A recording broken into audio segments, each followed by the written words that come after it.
ആരായിരിക്കും അതെടുത്ത്? അവളുടെ തന്തയായിരിക്കും. ഫോൺ എടുത്തിട്ട് ആറാ നിന്നെ കാണണോ? തന്തമാർക്ക് കേരളത്തിൽ റോളില്ല. അതിന് എന്റെ തന്തടുത്തും പറയുന്ന കാര്യമാണ്. ഇപ്പൊ വരുമ്പോ ഞാൻ പറയും മോളെ കെട്ടിച്ചെന്നില്ലേ തൂക്കിയെടുത്തോണ്ടങ്ങ് പോകും.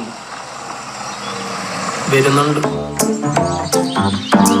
ചേട്ടനാന്ന് തോന്നുന്നില്ലേ? ചേട്ടന്മാർക്ക് കേരളത്തിൽ റോളുണ്ടോ? ചെറുതായിട്ട്. ഇവളുമായിട്ട് പ്രേമത്തിലായിട്ട് എത്ര ആളായടാ?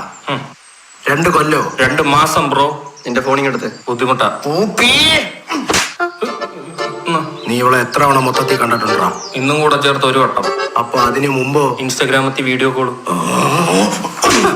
പൂപ്പി എന്റെ മുമ്പിൽ ചടിച്ചോണ്ടല്ലോ. പൂപ്പി നിന്നെ അടിച്ചാൽ ഇഷ്ടപ്പെട്ടില്ല. ചേട്ടനാന്ന് പറഞ്ഞ പോക്കത്തിനെ കാണിക്കരുത്. അവക്ക് ആദ്യം ക്രഷ് അടിച്ചെന്ന് പറഞ്ഞ ഇതെന്തുവാന്നറിയാവോടാ? എന്റെ പൂപ്പിയുടെ മൃദുലമായ കൈ. ഇത് ഞാൻ മേടിച്ചു കൊടുത്തൊന്നുമല്ല. അല്ല, 5 മാസം മുമ്പ് എൻഗേജ്മെന്റിന് ഞാൻ ഇട്ട് കൊടുത്തത്. എൻഗേജ്മെന്റ് അടുത്ത മാസം അവരുടെ കല്യാണമാടാ. അവന് നല്ല